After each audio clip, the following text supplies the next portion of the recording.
Les Grands Tournants, c'est un spectacle immersif, hein, on vient d'avoir un avant-goût.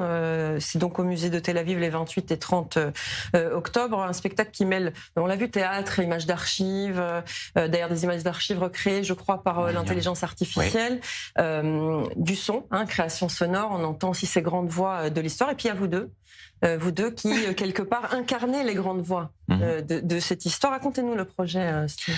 J'ai voulu créer un spectacle qui soit populaire, familial, qui donne de l'espoir, qui donne de l'envie, qui donne de l'audace. Et je me suis dit que il fallait un peu désintellectualiser ce qu'on pourrait croire comme quelque chose qu'on peut aller voir que quand on a de la culture, c'est-à-dire le théâtre.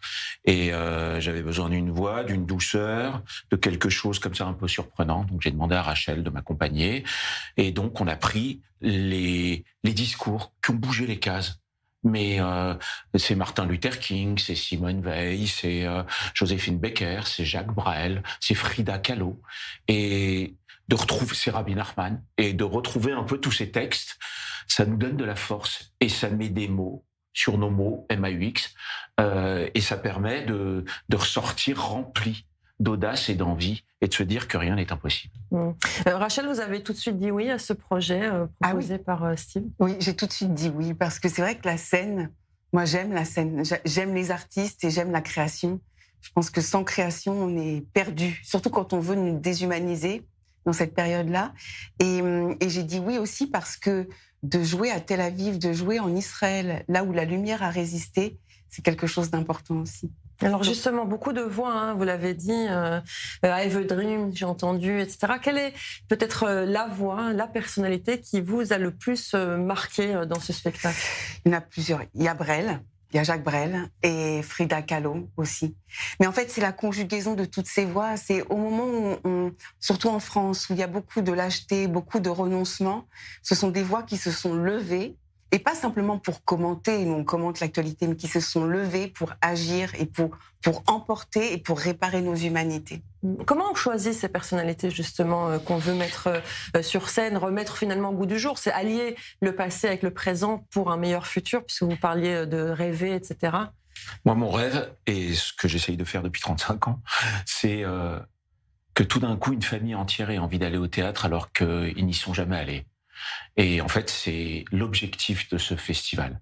Parce que les Israéliens, même pendant la guerre, remplissent les salles parce qu'ils estiment que d'aller voir un spectacle peut leur donner une force consciente et inconsciente. Et c'est ce que j'essaye de faire depuis 8 ans maintenant avec tous les Français israéliens qui vivent ici. C'est-à-dire leur dire, on n'a peut-être pas été élevé dans cette culture du théâtre, on pense toujours et on croit toujours qu'on va voir quelqu'un qui a beaucoup de mémoire et qui va déclamer quelque chose. Et finalement, non.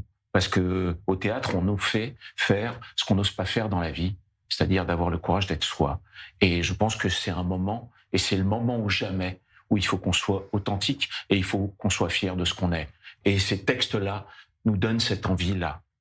Il y a ça, et puis il y a aussi notre jeu ensemble et des surprises dans ce spectacle. Et ça me plaît aussi. C'est-à-dire qu'on joue avec ces textes en étant nous-mêmes aussi pour les transmettre. C'est notre héritage, en fait, finalement, tous ces personnages que l'on transmet en jouant ensemble, et c'est très, très plaisant. D'ailleurs, en répétant, elle voulait qu'il y ait quelque chose de plus singulier, et elle s'est mise à m'écrire un texte que je dis dans ces grands tournants, qui est mon grand tournant, en fait.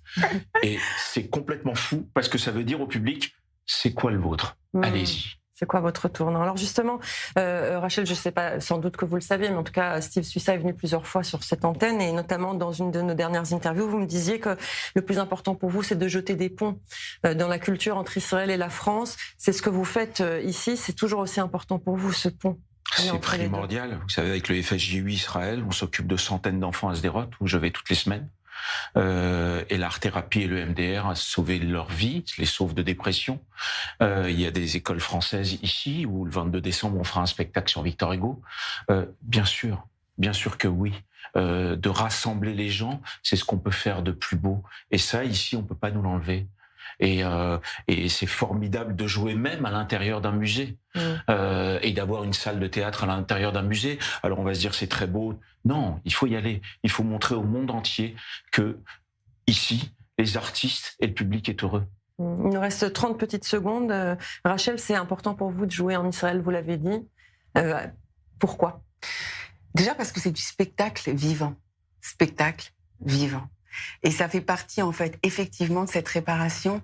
Mais je pense que les mots, que ces discours-là, même s'ils viennent d'ailleurs d'autres continents, vont avoir une résonance toute particulière en Eretz Israël. Voilà, donc c'est le 28 Amen. et 30 octobre au musée de Tel Aviv pour ceux qui sont en Israël et qui peuvent aller vous voir. Merci beaucoup à tous les deux. Merci, Myri. Merci, Myri.